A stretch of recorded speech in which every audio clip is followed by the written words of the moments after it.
사랑과 은혜가 풍성하신 아버지 하나님, 오늘도 거룩한 주일을 허락해 주시고 하나님의 그 말씀의 갈급함 가지고 우리 성도들을 교회로 불러 모아 주신 것을 감사드립니다. 하나님, 이 거룩한 성전에서 오늘 하나님의 음성을 듣기를 원합니다. 하나님의 얼굴을 보기를 원합니다. 하나님, 나타나 주시옵소서. 하나님, 이 연약한 종을 통해서 하나님 살아계신 것을 보게 하시고 증거하시고 하나님, 우리 성도들 성령으로 그 속사람이 거듭나는 역사가 있도록 허락하여 주시옵소서. 함께 예배드리기를 원하지만 아무것도 가진 게 없고 거리에서 노숙하며 몸에 병까지 들어서 몸에서 냄새가 나고 사람들이 멀리하고 싫어한다는 이유로 교회를 나오지 못하는 영혼들이 많이 있습니다. 거룩하신 아버지요, 그들을 우리 다니엘 선교교회가 형제로 가족으로 품게 하시고 함께 기뻐하며 찬양하며 예배드릴 수 있도록 길을 열어 주시옵소서. 하나님께 받은 그 은혜 너무나 크고 너무 감사해서 주님께 생명조차 아끼지 않고 모든 것을 드리고 싶으나 가진 것이 없어 눈물 담아서 예물을 올려드렸습니다. 아버지께서 언제 그 하찮은 돈 따위를 보셨습니까?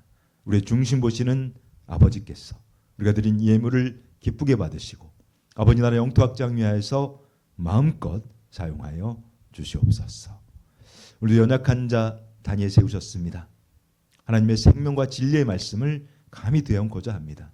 연약한 종 두렵고 떨리는 마음 가지고 오늘의 이 예배가 마지막 예배라는 심정 가지고 이 자리에 나왔사오니 주님의 성령께서 이 종의 생각, 마음, 입술 모두 통치하시고 주장하시고 다스려 주셔서 오직 예수 그리스도의 십자가만을 자랑케 하여 주시고 이 곤고한 종은 주님의 십자가 뒤에 감추어 주시옵소서. 예배 시종을 성령 하나님께 의탁하오며 영원히 살아계신 존귀하신 우리 구주 예수 그리스도 이름 받들어 감사하며 축복하며 기도드리옵나이다. 아멘.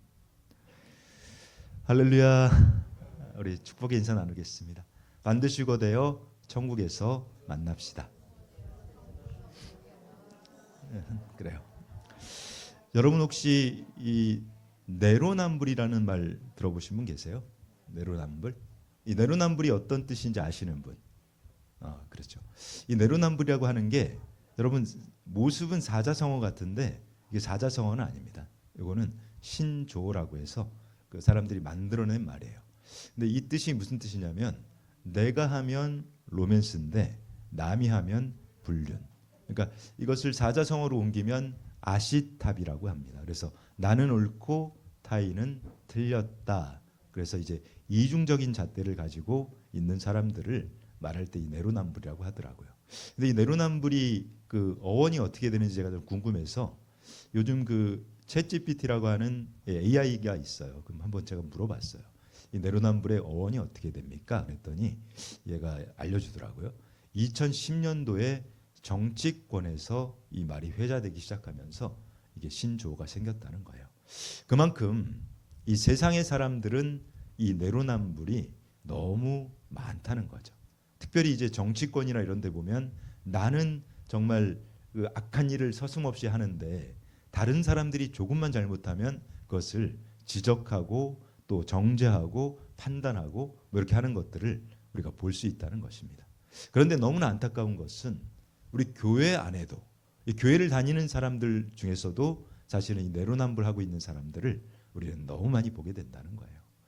근데 사실 이 교회를 뭐 좀 이렇게 여러분들은 많이 다니신 분도 있을 거고 뭐 그렇지 않은 분도 있을 텐데 이 대부분의 교회가 뭐 큰 교회든 작은 교회든 그런 사람들이 꼭 있습니다.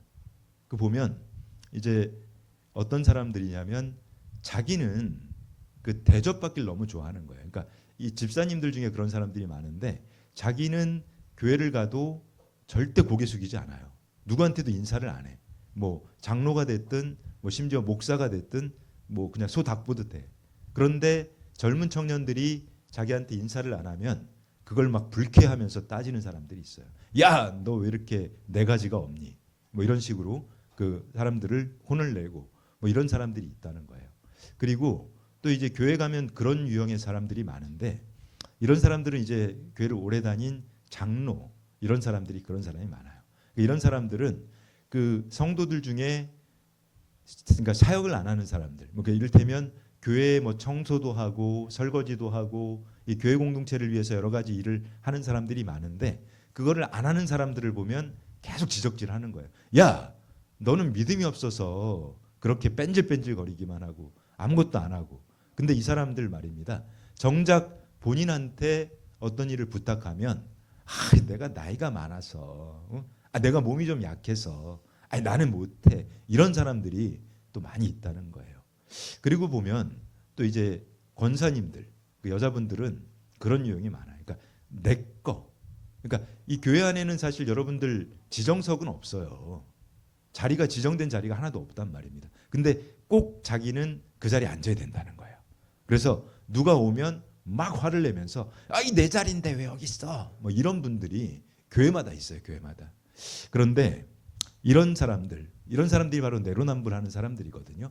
근데 이런 사람들은 특징이 있습니다. 가장 큰 특징이 남의 험담하기를 좋아해요. 그러니까 다른 사람들을 뒤에서 속된 말로 뒷담화하는 거를 너무 좋아한다는 거예요. 그러니까 그게 그냥 이 사람들은 평생의 삶이에요. 삶. 그러니까 틈만 나면 다른 사람들을 뒤에서 수근수근거리고 누구 어떻게 했대 막 손가락질하고 비판하고 이런 거에 능한 사람들이 사실 교회 안에도 굉장히 많아요.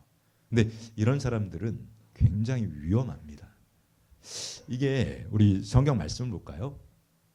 제가 정말 좋아하는 말씀인데 마태복음 7장 1절로 2절 말씀입니다. 이렇게 증거합니다. 비판을 받지 아니하려거든 비판하지 말라. 너희가 비판하는 그 비판으로 너희가 비판을 받을 것이요 너희가 헤아리는 그 헤아림으로 너희가 헤아림을 받을 것이니라. 우리는 이 성경 안에서 주님께서 가르치는 것은 다른 사람을 비판할 때 네가 그 비판하는 그 비판으로 인해서 결국은 네가 똑같은 정죄와 똑같은 판단을 받게 될 것이라는 그 말씀을 하고 있단 말입니다. 근데 여러분들 함부로 사람들을 뒤에서 이렇게 막 수근수근 하는 거 이거 굉장히 무서운 죄입니다. 왜냐하면 그것은 인격살인이거든요. 그게 사람을 죽이는 것과 같은 일인 거예요. 그리고 이 수근수근 할 때는 뒷담화 할 때는 피해자가 몇 명일까요, 여러분? 모든 사람이 피해자예요. 그 말을 하는 사람도 결국은 피해자고 또 그 말을 듣는 사람도 피해자고 그 말의 대상이 된 사람도 피해자이기 때문에 모든 사람이 다 피해를 볼 수밖에 없는 것이 바로 비판이고 험담이라는 거예요. 근데 여러분 사람을 죽이면 어떻게 됩니까? 사람 죽인 사람 어떻게 돼요? 사형에 처해야 마땅하죠. 사형당합니다. 근데 우리 성경에서는 남을 수근수근하는 사람 죽이라고 했어요. 말씀 보겠습니다. 로마서 1장 29절로 32절입니다. 이렇게 증거합니다. 곧 모든 불의, 추악, 탐욕, 악의가 가득한 자요 시기살인, 분쟁, 자기 악독이 가득한 자요 수근수근하는 자요 비방하는 자요 하나님께서 미워하시는 자요 능욕하는 자요 교만한 자요 자랑하는 자요 악을 도모하는 자요 부모를 거역하는 자요 우매한 자요 배악하는 자요 무정한 자요 무자비한 자라. 그들이 이 같은 일을 행하는 자는 사형에 해당한다고 하나님께서 정하심을 알고도 자기들만 행할 뿐 아니라 또한 그런 일을 행하는 자들을 옳다 하느니라. 여러분 이 말씀 알고 계셨습니까? 뭐라고 하죠? 비방하는 자, 수근수근거리는 자, 험담하는 자 무엇이라고 합니까? 죽이라고 하잖아요. 사형시키라는 거예요. 그런 자들은 사형당해서 마땅하다고 우리 하나님께서 정해 주셨다는 겁니다. 여러분들 오늘 이 시간부터 절대로 남 험담하지 마세요. 큰일 나는 거예요. 그거는 죽을 죄입니다. 죽을 죄. 우리가 여러분들이 정말 잘 아셔야 되는 게 있어요. 우리 말씀 볼게요. 야고보서 4장 11절입니다.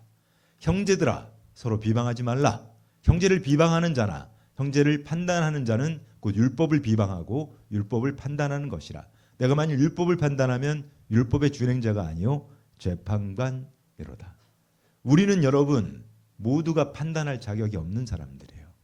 우리는 모두가 판단을 받아야 할 사람들이지 심판을 받아야 할 대상이지 우리가 누구를 심판하고 누구를 재판할 수 있는 사람은 아무도 없단 말입니다. 우리는 모두가 죄인이잖아요. 우리는 죄만 지은 사람들이잖아요. 우리가 하나님 앞에 나가서 그 누가 의로운 사람이 있을 수가 있겠습니까? 아무도 의로운 사람이 없단 말이에요. 우리는 그저 죄 지었기 때문에 그냥 하나님으로부터 어떠한 심판을 받더라도 그 심판을 달게 받아야 되는 그 죄인일 뿐인데, 이렇게 형제를 비방하고 형제를 판단하는 자는 자기가 재판관이 되려고 하는 자라는 거예요. 자기가 이 준행자의 자리에 서서 누군가를 함부로 정죄하고 또 심판하고 그렇게 해서는 안 된다는 것입니다, 여러분. 그런데 여러분, 이렇게 남을 험담하기를 좋아하는 사람, 이 사람 지금 상태가 성령님이 함께 할까요? 아니면 사탄이 함께 할까요? 그렇죠. 당연히 사탄이겠죠. 100% 사탄이, 이 마귀가, 이 귀신이 그 사람을 붙들고 있는 거예요. 그 사람은 교회는 나와서 앉아있고 예배드리고 찬양하고 기도하는 것 같지만 그 사람 안에는 이 사탄이 꽉 잡고 있는 거예요. 그 사람을 완전히 장악하고 있는 것입니다. 그 이유를 볼까요? 이 요한계시록을 보면 그 이유가 나와 있습니다. 요한계시록 12장 10절입니다. 이렇게 증거하죠. 또 내가 들으니 하늘에 큰 음성이 있으리되 이제 우리 하나님의 구원과 능력과 나라와 또 그의 그리스도의 권세가 나타났으니 우리 형제들을 참소하던 자, 곧 우리 하나님 앞에서 밤낮 참소하던 자가 쫓겨났고, 이 참소하던 자 누굽니까, 여러분? 마귀잖아요. 마귀, 사탄. 사탄을 쫓아내버리셨단 말이에요, 하나님이. 근데 이 사탄은 하는 짓이 다른 사람들을 참소하는 게 사탄의 일이란 말이에요. 그러니까 이 마귀의 영이, 이 사탄의 영이 그 사람을 완전히 장악하고 있으니까 이 사람은 입만 열면 다른 사람 험담하고 돌아다니는 거예요. 자기는 교회 다니니까 나 기독교인이야, 나 그리스도인이야, 나 크리스찬이야 이러고 다니는지 모르겠지만 그 사람의 실체는 이미 사탄이 그 사람을 질질질 개처럼 끌고 다니고 있다는 것입니다. 우리가 여러분들 정말 깨어있지 않으면 우리는 언제 이 마귀의 종이 돼서 죽을 때까지 마귀 종노릇만 하다가 뭐 교회 다니면 뭐합니까, 여러분? 나가서 열심히 봉사하면 뭐하냐고요. 내가 지금 사탄 충만한데, 마귀 충만한데 그것은 아무 의미가 없는 거예요. 우리가 정말 깨어나고 내가 이 속이 깨끗해져야만 하는 겁니다. 내가 성령님께서 나를 정말 새롭게 하시고 깨끗하게 하셔서 내가 성령의 이 임재를 통해서 성령의 충만함을 받지 않고서는 우리는 결코 이 십자가의 길을 갈 수가 없기 때문인 거예요. 자, 오늘 이 본문 말씀을 좀 보도록 하겠습니다. 누가복음 18장 9절로 11절이죠. 우리 한 목소리로 읽겠습니다. 시작. 또 자기를 의롭다 믿고 다른 사람을 멸시하는 자들에게 이 비유로 말씀하시되 두 사람이 기도하러 성전에 올라가니 하나는 바리새인이요 하나는 세리라. 바리새인이 서서 따로 기도하여 이르되 하나님이여 나는 다른 사람들 곧 토색 불의 간음을 하는 자들과 같지 아니하고 이 세리와도 같지 아니함을 감사하나이다. 지금 여러분 보십시오. 이 바리새인과 세리 두 사람이 지금 기도를 합니다.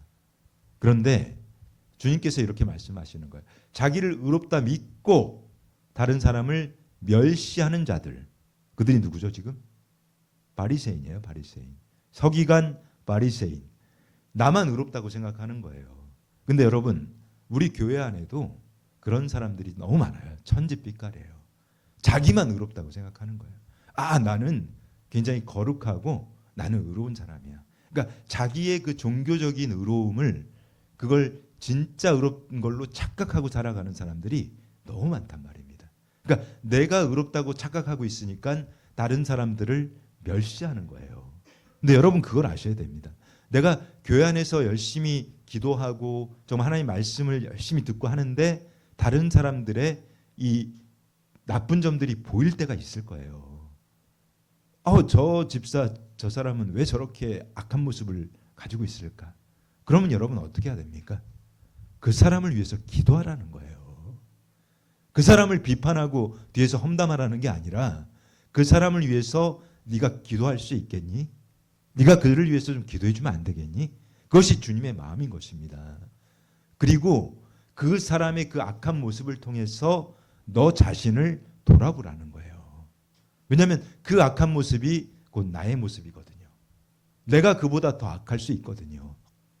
그래서 우리는 항상 자기 자신을 점검하고 또 돌아보는 그 삶을 살아내야 되는 것입니다. 우리가 여러분 잘 알고 있는 이 성경에서 굉장히 의로운 사람이라고 칭함을 받았던 사람이 있어요. 그 사람이 누구냐면 다윗 왕이죠. 다윗 왕. 그런데 여러분, 이 다윗 왕은 말입니다. 여러분이 알고 있는 것처럼 이 다윗 왕은 정말 주님 앞에서 정직한 사람이었고 의롭게 행한 왕이었는데, 이 다윗이 어떤 짓을 했습니까? 이 다윗이 이 우리아의 아내, 그러니까 충신이었죠. 충신 중에 충신인 우리아의 아내 밧세바를 범했단 말이에요. 그리고 범하고 나서 그것으로 끝난 게 아니라 이 우리아라고 하는 사람을 거의 죽음으로 집어넣고, 이거는 거의 그러니까 위탁살인 같은 거예요. 그러니까 살인한 거예요, 살인. 그 자기의 더러운 죄를 감추기 위해서 살인했을 때, 그때 이 하나님께서는 다윗에게 누굴 보냈죠? 나단을 보냅니다. 나단 선지자를 보내서 어떤 얘기를 하냐면, 다윗 왕 앞에 나가서 나단이 그런 얘기를 하니까, 왕이시여, 우리나라에 어떤 부자가 있는데 이 부자에게는 양이 많고 소가 많습니다.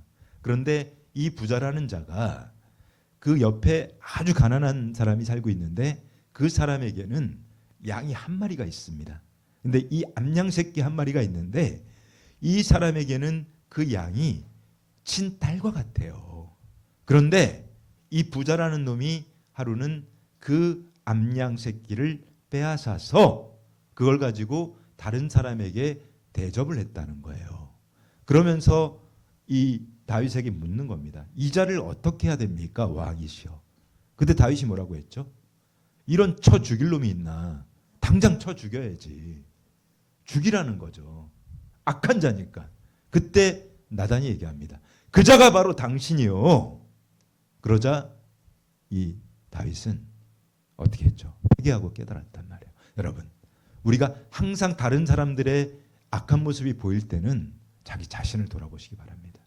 내가 과연 어떻게 하고 있나? 그것을 먼저 생각하시기 바랍니다. 우리 성경에서는 예수님께서는요, 이 바리새인과 세리 중에 누가 의롭다고 하셨어요? 우리 주님께서는 바리새인 보고 의롭다고 하지 않단 말입니다. 거룩한 척하고 했던 그 바리새인에게는 이렇게 말씀하고 있습니다. 마태복음 23장 13절입니다. 화 있을진저 외식하는 서기관들과 바리새인들이여, 너희는 천국 문을 사람들 앞에서 닫고 너희도 들어가지 않고 들어가려 하는 자도 들어가지 못하게 하는도다. 이 바리새인들이 얼마나 종교적으로 의로웠어요. 이 바리새인들의 의라고 하는 것은 감히 우리가 쫓아가지도 못할 정도로 경건하고 의로운 삶을 산단 말입니다. 아까 바리새인이 기도할 때 그러잖아요. 저는 토색불이 가늠, 이런 사기, 이런 악한 짓 하는 자와 다르게 해주신 걸 감사합니다. 저는 일에 2번을 금식하고 또 11조를 드립니다. 이러면서 자기의 이 종교적인 의로움을 자랑하잖아요. 그런데 하나님께서는 그 겉모습을 보는 것이 아니고 우리의 깊은 속을 들여다보신단 말입니다. 그 중심을 보신단 말이에요. 말씀 볼게요. 마태복음 23장 26절로 28절입니다. 정말 중요한 말씀입니다. 우리 한 목소리로 함께 읽겠습니다. 눈먼 바리새인이여, 너는 먼저 안을 깨끗이 하라. 그러면 겉도 깨끗하리라. 화 있을진저 외식하는 서기관들과 바리새인들이여, 회칠한 무덤 같으니 겉으로는 아름답게 보이나 그 안에는 죽은 사람의 뼈와 모든 더러운 것이 가득하도다. 이와 같이 너희도 겉으로는 사람에게 옳게 보이되 안으로는 외식과 불법이 가득하도다. 주님께서는 이 바리새인들, 이 서기관들에게, 이 외식하는 자들에게 무엇이라고 하셨습니까? 아주 유명한 말씀을 했잖아요. 회칠한 무덤. 이 이스라엘에서는요, 이 고대 근동 그쪽 이스라엘 지역에서는 이 무덤을 아름답게 회칠을 해요. 그러니까 무덤을 보기 좋게 거기는 이제 그 매장이죠. 그러니까 동굴에다가 매장하고 거기에 이 아름다운 색깔로 회칠을 해놓는단 말입니다. 하지만 그 안에 뭐가 있어요? 이 썩은 시체가 있잖아요. 그러니까 주님께서는 그것을 들어서 이 바리새인들에게 이 회칠한 무덤 같은 자들아, 그렇게 지금 책망하고 있단 말입니다. 여러분들도 절대로 이 종교적인 의에 빠져서 이 주님께 이 회칠한 무덤과 같은 자라는 소리를 들어서는 안 된단 말입니다. 우리가 정말 깨어 있어야 되겠죠, 여러분. 깨어서 기도하시기 바랍니다. 그리고 주님께서는 정말 무서운 말씀을 하셨어요. 마태복음 23장 33절입니다. 정신이 번쩍 날 거야, 아마 이 말씀 들으면. 이렇게 증거합니다. 뱀들아, 독사의 새끼들아, 너희가 어떻게 지옥의 판결을 피하겠느냐. 여러분, 얼마나 무서운 말씀입니까? 우리 주님께서, 우리 예수님께서 여러분들에게 이렇게 말씀하시면 여러분 어떻게 하겠어요? 가슴이 철렁할 거 아니에요.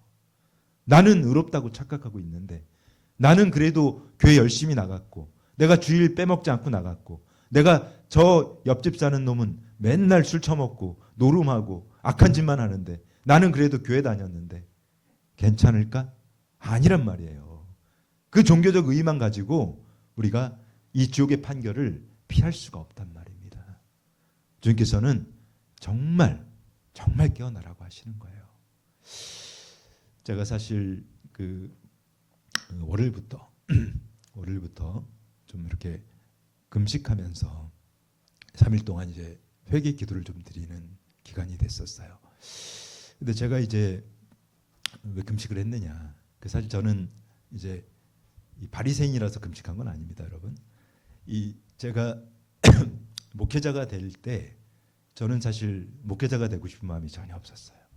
그러니까 목회를 할 생각이 눈꼽만큼도 없었어요. 그래서 주님께 콜링 받고 신학을 하고도 목사 안수를 안 받았어요.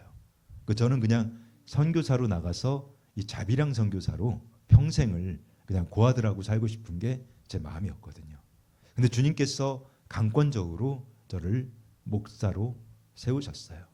목사 안수를 받게 하시고 목사로 세우실 때, 그때 제가 이제 주님 앞에서 서원한 게 있었어요. 주님, 제가 이 초심을 잃지 않기 위해서 저는 한 달에 한 번 이상 3일 금식을 계속 하겠습니다. 그래서 제가 1년에 최소한 50일 이상은 금식을 계속 해왔거든요. 근데 그렇게 금식을 계속 해오다가 제가 이제 이 다니엘 선교센터 사역을 하면서 사실 사역이 좀 많다 보니까 평일 금식을 하게 되면 사역에 좀 지장이 생길 수 있어요. 그래서 제가 이제 금식을 좀 바꿨어요. 지금은 금요일만, 그러니까 매주 금요일은 제가 금식하는 주간입니다. 그래서 매주 금요일 금식을 하면 1년에 52번 금식을 하게 돼 있거든요. 그러니까 저는 사실 이제 어떤 사람들이 제일 싫으냐면 금요일 날 밥 사주겠다고 하는 사람들이 있어요. 저의 속도 모르고 금요일만 되면 연락해서 목사님 요즘 힘드신데 제가 밥 한번 사드릴게요. 맛있는 거 사드릴게요. 저는 그 사람이 미워요. 정말 밉거든요. 여러분들 저한테 밥 사준다는 얘기 하지 마세요. 이 금식을 제가 이렇게 하게 된 그 결정적인 어떤 계기가 좀 있습니다. 어떤 계기였냐면, 사실 우리는 이 다니엘 선교교회가 여러분들 보시기에도 이렇게 가난한 분들을 돕고 있고, 그리고 다른 일반적인 교회하고는 많이 다르다는 것은 아실 거예요. 그런데 저희가 항상 경계해야 되는 것이, 그러니까 이 바리새인들이 그런 거예요. 이 바리새인들, 이 서기관들은 자신들은 다르다는 거죠. 자신들은 이게 이 바리새인이라는 뜻 자체가 구별된 자라는 뜻이에요. 그러니까 우리는 다른 교회라는 다른 사람하고는 다르게 구별되어 있기 때문에 나는 굉장히 의롭다는 그런 종교적 의로움에 빠져 있다는 것입니다. 근데 그것을 사실 굉장히 경계해야 하거든요. 근데 저희가 사실 이런 의로운 사역들을 하는 사람들 중에도 이게 어찌 보면 이 사람 안에 자기가 가지고 있는 그 종교적 의의로 가득 차는 경우를 사실 많이 목도하게 됩니다. 우리가 이제 영등포에서 사실은 가장 먼저 사역을 시작했거든요. 그러니까 영등포에서 오신 우리 전영수 성도님도 계시고 많이 계신데, 제가 처음 영등포를 나갔을 때는 그때는 이제 혼자서 배낭 메고 돌아다녔어요. 혼자서 쪽박촌 가서 정말 뭐 별로 드릴 게 없으니까 김밥 한 줄, 초코파이 하나 그렇게 드리고 성도분들 쪽방 찾아가서 거기서 함께 예배 드리고 그렇게 시작을 했는데, 우리가 이제 이 사역이 점점 커지고 하다 보니까 지금은 목요일마다 많이 오실 때 지난주에도 거의 400명 가까이 오셨거든요. 그러니까 많은 분들이 지금 영등포에는 계속 오신단 말이에요. 그래서 영등포에 이제 저희가 사역을 계속하면서 이 겨울철이 되면 거기는 너무 춥습니다. 거기가 또 이제 그늘이에요, 그늘. 그러니까 겨울이 되면 우리 성도분들이, 그러니까 지금은 저희가 그렇게 못하게 하거든요. 너무 일찍 오지 마시라고. 저희가 이제 예배가 10시 30분에 시작이 되기 때문에 그 최소한 10시 정도부터 우리가 줄을 서게 하는데, 그 전에 보면 새벽 6시에 오는 분이 있어요. 그러니까 새벽에 와서 그 4시간 5시간을 벌벌벌 떨고 있는 거예요. 근데 그걸 볼 때 마음이 얼마나 아프겠습니까, 우리가. 그거 정말 하나 받겠다고. 그래서 제가 너무 힘이 들고 마음이 아파서 그 겨울에 그 영등포에는 그 교회가 하나가 있습니다. 거기 교회에, 거기는 이제 노숙자들을 위해서 지어진 교회인 것 같아요. 그 상당히 오래됐는데, 근데 그 교회에 이제 저희가 부탁을 드렸어요. 왜냐하면 그 교회에는 이제 천막을, 텐트를 쳐놓고 거기서 이제 밥을 주기 때문에 저희가 목요일 오전만큼만 저희가 그 천막을 좀 사용하면 안 되겠습니까 하고 제가 좀 정중하게 그 부탁을 드린 적이 있어요. 근데 그 목사님은 정말 이 교계에서 아주 훌륭한 목사님이라고 칭찬이 자자한 분이에요. 그러니까 노숙자들의 대부다, 정말 성자다, 천사다, 뭐 이런 말을 듣는 분이셨단 말이에요. 그래서 제가 당연히 뭐 흔쾌히 해주시겠거니 생각하고 부탁을 드렸다가 좀 난감한 일을 당하게 됐어요. 그분이 뭐 그걸 거절한 거는 뭐 그럴 수 있다고 치는데, 저희가 이제 영등포역 나가서 이렇게 사역을 하고 있는 중에 그 교회 장로, 뭐 전도사, 목사라고 하는 분들이 우르르 몰려온 거예요. 우르르 몰려와서 저에게 하는 얘기가 왜 남의 구역을 침범했냐는 거예요. 이게 말이 됩니까, 여러분? 이것은 말이 안 되는 거예요. 우리가 무슨 남의 구역, 내 구역이 어디 있습니까? 가난하고 힘든 분들 한 명이라도 더 조금이라도 드리고자 하는 그 마음인데, 주님께서 보실 때는 그것이 얼마나 악하겠어요. 그것이 바로 이 바리새인들이 가지고 있는 종교적인 의란 말입니다. 나만 옳고 나만 선하고 나만 하나님 기뻐하는 일을 하고 있어. 그런 종교적인 착각에 빠져서 이 독선과 교만과 아집에 빠지게 되면 그런 일이 일어날 수 있단 말이에요. 제가 사실 너무 충격을 받아서 그때부터 제가 시간을 두고 금식하며 좀 회개 기도를 드려야 되겠다. 그 모습이 우리의 모습일 수도 있기 때문인 것입니다. 우리가 항상 경계하고 정말 내가 항상 회개하고 나를 십자가에 못 박아서 철저한 자기 부인을 하지 않으면 우리는 결코 이 십자가의 길을 갈 수가 없기 때문인 거예요. 하나님께서는 어떤 분입니까, 여러분? 너무 좋은 분이에요. 제가 정말 3일 동안 울면서 이 자리에서 이제 그 회개하면서 금식하면서 기도를 하니까 하나님께서는 말씀을 주셨어요. 그러니까 어떤 말씀을 주셨냐면 신명기의 말씀을 주셨습니다. 신명기 17장 18절로 20절 말씀입니다. 이렇게 증거합니다. 그가 왕위에 오르거든 율법서의 등사본을 레위 사람 제사장 앞에서 책에 기록하여 평생을 자기 옆에 두고 읽어 그의 하나님 여호와 경외하기를 배우며 이 율법의 모든 말과 이 규례를 지켜 행할 것이라. 그리하면 그의 마음이 그의 형제 위에 교만하지 아니하고 이 명령에서 떠나 좌로나 우로나 치우치지 아니하리니 이스라엘 중에서 그와 그의 자손이 왕위에 있는 날이 장구하리라. 아멘. 무슨 뜻입니까, 여러분? 우리의 이 마음을 지킬 수 있는 것, 우리의 이 중심을 지킬 수 있는 것, 바로 말씀밖에 없다는 거예요. 하나님 주신 이 말씀, 이 율법서를 내가 주야로 계속해서 묵상하고 읽고 하는 가운데, 하나님과 함께 기도하는 가운데 성령 하나님께서 우리의 삶을 주관하실 것이기 때문입니다. 성령께서 우리의 삶을 주관하지 않고는 우리는 결코 이 십자가의 길을 갈 수가 없기 때문인 거예요. 여러분, 제가 정말 수도 없이 정말 입이 닳도록 제가 강조하는데, 여러분 성령님을 만나시기 바랍니다. 제발 좀 성령님을 꼭 만나시기 바랍니다. 여러분들 성령님 만나고 이 속사람 거듭나지 않으면 여러분 천국 갈 수가 없어요. 천국 근처에도 못 간단 말입니다. 여러분들이 100년 동안 죽을 때까지 이 자리에서 예배드린다고 천국 갈 수 있는 게 아니란 말이에요. 그분을 만나야 됩니다. 성령님 만나셔서 그분이 여러분의 이 속사람을 거듭나게 하셔야 된단 말이에요. 우리가 거듭나지 않고서는 결코 천국 갈 수가 없습니다, 여러분. 정말 오늘 주님께 주신 이 말씀을 여러분 심령 깊이 새기시기를 축복하겠습니다. 이 말씀 심령 깊이 새기셔서 정말 주님의 뜻대로 살아가야 합니다. 자, 이제 말씀을 좀 더 이어볼게요. 우리가 여러분들 정말 이 성령으로 거듭난 사람들은 다른 것보다 말을 잘해요. 말을 조심한단 말이에요. 우리가 여러분들이 아까 말씀 나눈 것처럼 다른 사람은 험담하길 좋아하고 비판하길 좋아하는 사람들, 이 사탄에게 지금 장악되어 있는 사람이라고 얘기했잖아요. 근데 성령께서 장악하게 되면 어떤 일이 일어나냐면 말을 함부로 하지 않습니다. 에베소 4장 29절입니다.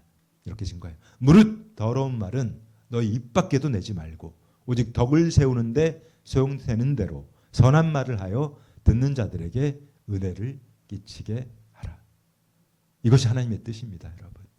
여러분 말 조심하세요.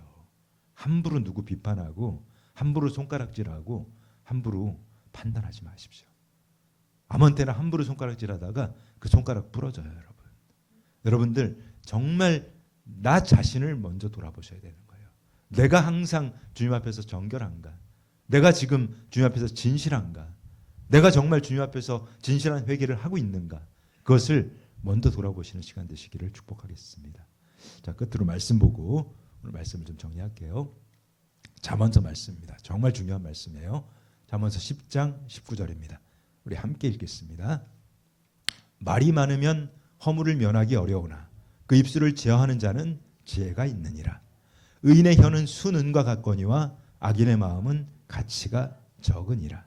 의인의 입술은 여러 사람을 교육하나 미련한 자는 지식이 없어 죽느니라. 우리가 정말 주님의 말씀을 여러분들 심령에 새기고 살아가시기를 축복합니다.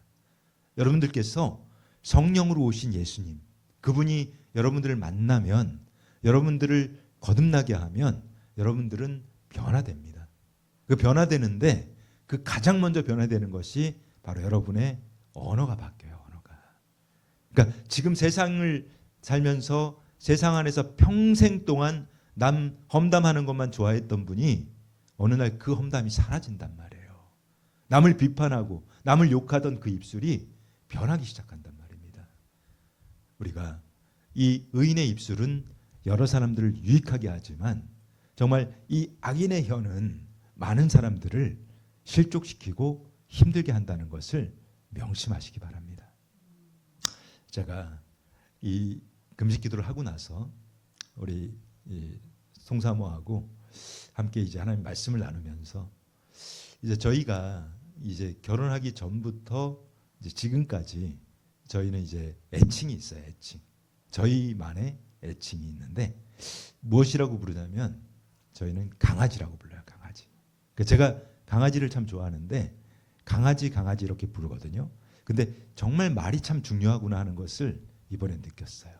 근데 저희가 그 애칭을 바꿨습니다. 이번에. 무엇으로 바꿨냐면 양으로 바꿨어요. 양이라고.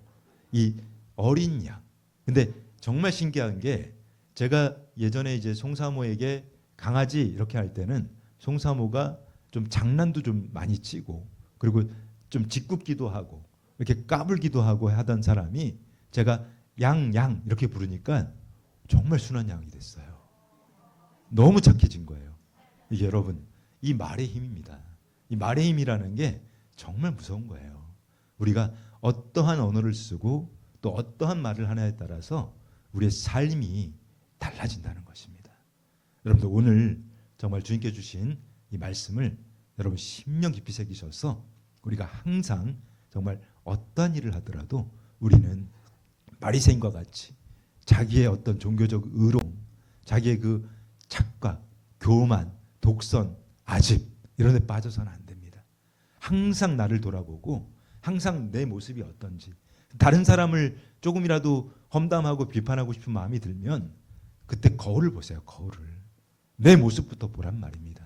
내가 어떤지를 돌아보고, 그리고 주님 앞에서 나는 과연 진실한가? 내가 주님 앞에서 정말 정직한가? 주님께서 보시기에 내가 올바른 모습으로 살아가고 있는가? 그것을 먼저 항상 생각하는 그 복된 주님의 자녀 되시기를 예수님의 이름으로 축복합니다. 우리가 의학 용어를 보면 이 골든 타임이라는 게 있습니다. 이 골든 타임이 무엇이냐면 이 심각한 상황에 있는 환자가 이 생사를 결정하는 시간이에요. 그래서 특별히 이제 뇌졸중이나 이런 게 온 사람들은 3시간 안에 그 병원에 도착을 하면 그 후유증 없이 고칠 수가 있는데, 그 시간이 지나버리면 고치기 힘든 그 상황이 돼버린다는 것이죠. 그런데 우리가 이 인생을 살아가면서도 우리 인생에 이 골든타임이 있습니다. 그 골든타임이 언제일까요, 여러분? 그 인생의 골든타임은 바로 지금 이 순간이에요. 여러분들이 예수 그리스도를 만나는 시간인 것입니다. 우리가 예수님을 만나지 못한다면 우리의 삶은 정말 비참한 삶이 돼버리는 거죠. 그런데 지금 이 시간에 여러분들이 살아계신 하나님, 그 예수님을 만나게 된다면 우리는 죽지 않습니다. 죽지 않고 영원한 생명을 누릴 수 있다고 우리 예수 그리스도께서 우리에게 약속을 해주셨거든요. 우리 예수 그리스도만이 우리를 살리실 분이에요. 아멘. 그 하나님이신 그분이 우리를 살리시기 위해서 이 땅에 사람의 몸을 입고 내려오신 겁니다. 그래서 여러분들을 우리가 죄가 너무 많잖아요. 우리는 죄가 많기 때문에 결코 천국 갈 수 없는 존재들이거든요. 그런데 그분께서 우리의 그 죄를 다 사해 주시려고 십자가에서 죽으신 겁니다. 그래서 우리를 천국 보내시려고. 근데 우리가 그분을 믿기만 하면, 그분을 진실로 내가 그분을 믿기로 작정하면 그분이 우리를 살리신다는 거예요. 우리를 아멘. 죽지 않고 영원히 살릴 수 있는 그 예수 그리스도를 믿으셔야 한다는 겁니다.